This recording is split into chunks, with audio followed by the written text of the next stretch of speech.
দায়িত্ব তো তাদের নিতে হবে যারা সেদিনকে অনুষ্ঠানটা আয়োজন করেছিল কে এসএফআই।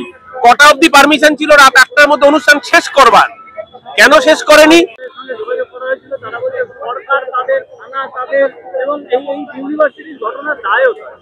সরকার তাদের, থানা তাদের, আর ইউনিভার্সিটি একটি স্বশাসিত সংস্থা এবং ইউনিভার্সিটি এমন তাদের যে শিক্ষামন্ত্রীকে পর্যন্ত ঘেরাও করে তার গাড়ি ভাঙচুর করা যায়।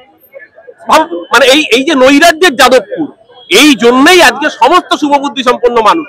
আমার তো প্রশ্ন সেই এসএফআই নেতাদের কাছে, নিজেদের দলের কর্মী মারা যাচ্ছে, নিজের সংগঠনের কর্মী, তারপরে এই নির্লজ্জ রাজনীতি করতে বিন্দুমাত্র লজ্জা হচ্ছে না? আর কত নিজেদের কর্মীর মৃত্যুর পরে তোমরা থামবে বাবা? এর আগে একজন স্বপ্নের অপমৃত্যু ঘটিয়েছে, একটি বাচ্চা ছেলে নির্লজ্জ ভাবে অসম্ভব র্যাগিং করে ছেলেটিকে খুন করা হয়েছে, কার্যত বাধ্য করা হয়েছে তাকে। আর আজকে এই মৃত্যু শুধুমাত্র মদের আখড়া। আজকে আপনি যান যে পুকুরের পাশে বডি পাওয়া গেছে, সেই পুকুরটা ভর্তি মদের বোতল। কারা করছে এগুলো? প্রোগ্রামের পারমিশন কটা অবধি ছিল? রাত 8টার পর্যন্ত কেন প্রোগ্রাম বন্ধ হয়নি? রাত 10টা অবধি মোৎসব চলছিল, ফুর্তি চলছিল বলে একটা মেধাবী ছাত্রী অকালে তাকে প্রাণ দিতে হলো। আর তোমার নিজের কমরেড তার মৃত্যু হয়েছে, তার জন্য রাস্তায় না বলে আবার বড় বড় কথা। এর থেকে বিচারিতা, এর থেকে নোংরা রাজনীতি আর কিছু হতে পারে না। নিজের সহকর্মীর মৃত্যুতে যারা রাস্তায় নামে না, তারা সবচেয়ে বড় ক্রিমিনাল। এইটার দায়িত্ব তো তাদের নিতে হবে যারা সেদিনকে অনুষ্ঠানটা আয়োজন করেছিল কে এসএফআই।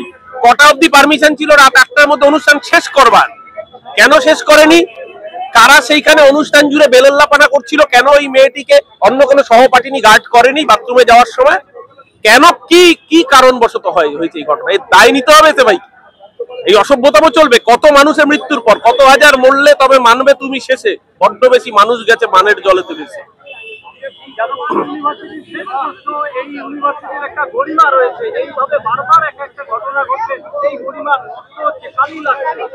আরে এটা তো বোঝা উচিত যারা ইউনিভার্সিটির সেই অর্থে নাকি বিশাল ছাত্র সংসদের বিরাট বড় ধ্বজাধারী, সেই বাম এবং অতিবাম, যারা যৌথ নেক্সাস করে যাদবপুরকে একটা আতুর ঘর বানিয়ে রেখেছেন, তাদের অতি বিপ্লবীপনার আতুর ঘর, তার আউটকাম হচ্ছে কখনো স্বপ্নের অপমৃত্যু, কখনো এই মেয়েটির অপমৃত্যু।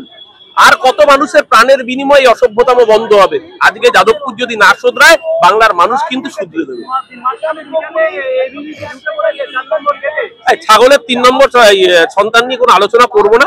ছাগলের তৃতীয় বাচ্চাটা দেখবেন মায়ের বাটের দুধ পায় না, বাকি যারা থাকে তাদের উপর রেগে যায়, ভ্যা ভ্যা করে ধূসরে থাকে। এবিভিপি হচ্ছে এবিভিপি ছাগলের 3 নম্বর। ছাড়ুন না, ও এবিভিপি মানুষের পদবাচ্য নাই। ও গো হামারা মাথায় ওইসব স্লোগান দেবে, হুবভাব করবে, হুব্বা করবে, তো চলে যাবে। এই মানুষের, শুনুন, এসএফআই এর সাথে আমাদের রাজনৈতিক বিরোধিতা আছে, থাকবে, সারা জীবন থাকবে, কিন্তু এসএফআই ছাত্রছাত্রীদের নিয়ে রাজনীতি করলো, নিজের ছাত্রী মারা যাওয়ার পরও চুপ থাকে, সেটা অন্য প্রসঙ্গ। কিন্তু এখানে মানুষ নিয়ে কথা হচ্ছে, এখানে গরু ছাগল এসব নিয়ে কথা হচ্ছে না।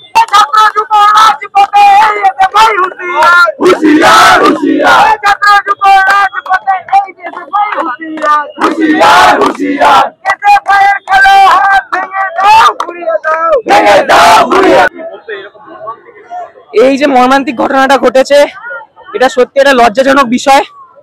আমরা জানি না যে এই ছাত্রী মৃত্যু যা হয়েছে, এর আগেও আমরা দেখেছিলাম স্বপ্নদ্বীপের কেসে, সেখানেও এসএফআই বিভিন্ন জায়গায় চুপ ছিল, প্রত্যেকটা ক্ষণে এরকম ভাবে চুপ থাকার পরেও। আর কালকে যে এই এত একটা বাজে ঘটনা ঘটলো, একটা ছাত্রী মৃত্যু এরকম ভাবে পাওয়া গেল, সেটার কোনো না তদন্ত ঠিক করে হয়েছে না কিছু। এর বিরুদ্ধে মানে আমরা স্টুডেন্টরা সত্যি বাকরুদ্ধ। এটাই তো আমার প্রশ্ন। এই সিসিটিভির আজীবনেরা বিরোধিতা করে গেছে, এর আগে স্বপ্নদ্বীপের কেসের পরেও যখন বিরোধিতা করেছে, তারপরে একটা পুলিশ আউটপোস্ট যেখানে যাদবপুরের গেটের সামনে খুব একটা দরকারি বিষয়, এটা যেখানে একটা ওপেন ক্যাম্পাস, সেখানে ওরা কেন যে সিসিটিভি আর পুলিশ আউটপোস্ট বসা দিচ্ছে জানি না। সন্ধ্যেবেলা হলেই তো সেখানে নানা রকম একদম অসামাজিক কাজকর্ম শুরু হয়ে যায়, সেখানে আমাদের সত্যি কিছু বলার নেই। আমরা এই যাদবপুর এই কদিন আগেও আমাদের যাদবপুর ইউনিভার্সিটি গোটা বিশ্বে একটা, এশিয়ায় বলতে গেলে বা বিশ্বের যাই বলো, প্রথম স্থান অধিকার করেছে। সেখানে এই যাদবপুরেই কদিন পরে তার এই কেস, সেটা আমাদের কাছে একদমই মানানসই বলে মনে হচ্ছে না। সত্যি এর গরিমা অনেকটাই খারাপ হচ্ছে। এখানে এসএফআই এর এই যে বর্বরতা, এটা তীব্র আমরা বিরোধিতা জানাচ্ছি, এসএফআই কে আমরা ধিক্কার জানাচ্ছি এর বিরুদ্ধে।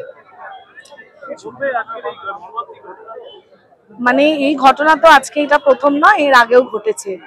এবং একটা শিক্ষা প্রতিষ্ঠানে যখনই অন্য কোনো কলেজে বা কোনো রকম বিচ্ছিন্ন ঘটনা ঘটে, তখন সিসিটিভি নিয়ে অনেক কথা ওঠে। কিন্তু এখনো কেন পুরো ক্যাম্পাস চত্বরে সিসিটিভি লাগানো হলো না, এটা তো একটা গভীর প্রশ্ন।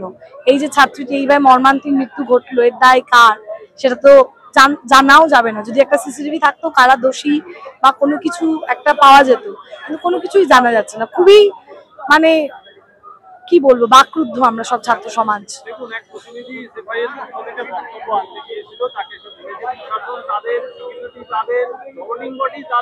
সবকিছুই তাদের, তারা তাদেরকে সেকেন্ড হোম মনে করে, তাই জন্য নাকি সিসিটিভি বসানো যাবে না। আপনারা ভাবুন, এই অ্যান্টি ন্যাশনাল এরা সব ছাত্র সমাজ কি করছে ভগবান জানে। এর আগেও দেখেছেন অনেক রকমের ঘটনা ঘটেছে, স্বপ্নদ্বীপের মৃত্যু হয়ে গেছে, তারপরেও যখন কিছু ঘটেনি আর কি হবে।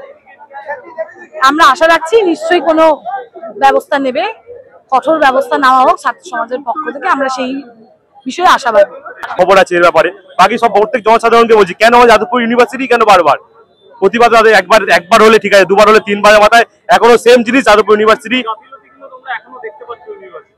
ইউনিভার্সিটির ভেতরে প্রথমত কোনো পুলিশ ঢুকতে পারে না, পুলিশ আধিকারিকরা ঢুকতে পারে না। দ্বিতীয়ত দিনের পর দিন একটা গ্রুপ আছে, নেশা হয়, এটা তো ধরা করার কথা। প্লাস সিসিটিভি ক্যামেরা নেই। একটা যে দুর্ঘটনা ঘটবে কোনোভাবে কোনো পুলিশ বা কোনো আধিকারিকরা যেটা কোনো খবর পাবে না। আমাদের যাদবপুর থানা বা কোনো থানার কাছে কোনো সিসিটিভি ফুটেজ নেই, সিসিটিভি ক্যামেরাই লাগানো নেই ওখানে। মেন কথা, তাহলে ধরবো কিভাবে লোকজনকে? ভেতরে গাফিলতি এইগুলোই, ওরা তো লাগাতে দিচ্ছে না সেগুলো। আপনি যান কোনো পুলিশ আধিকারিককে পাঠান, বাইরে বের করে দেবে ওরা। এতক্ষণ গ্রেপ্তার হয়ে যেত, যদি গ্রেপ্তার করারই হতো, যদি এরা ভেতরে ঢুকতে দিত বা গ্রেপ্তার এই মামলা করতে যে ছানবিন করা হয়, ছানবিন তো করতে দিচ্ছে না। শুনতে পাচ্ছি না, জোরে বলুন। এগুলো আপনি তাহলে তো ভেতরে তাহলে বলে কেন সিপিএম দুর্গ? ওদেরই ভেতরে রাজনীতি চলছে, ওদেরই নিয়ম শৃঙ্খলা ওরাই তৈরি করছে, ওরাই নিয়ম শৃঙ্খলা ভাঙছে। ওরা বাকি এত বড় আমাদের পশ্চিমবঙ্গ বলুন, ভারত সরকার বলুন, তাদের নিয়ম আইনের ভেতরে চলছে না। ওরা নিজেরাই নিজেদের মতন যা খুশি তাই করছে। ছাত্র সংগঠনকে হুঁশিয়ারি দিয়ে বলতে চাই, আপনারা এইসব অসামাজিক কাজকর্ম, সমাজ বিরোধীমূলক কাজকর্ম বন্ধ রাখুন।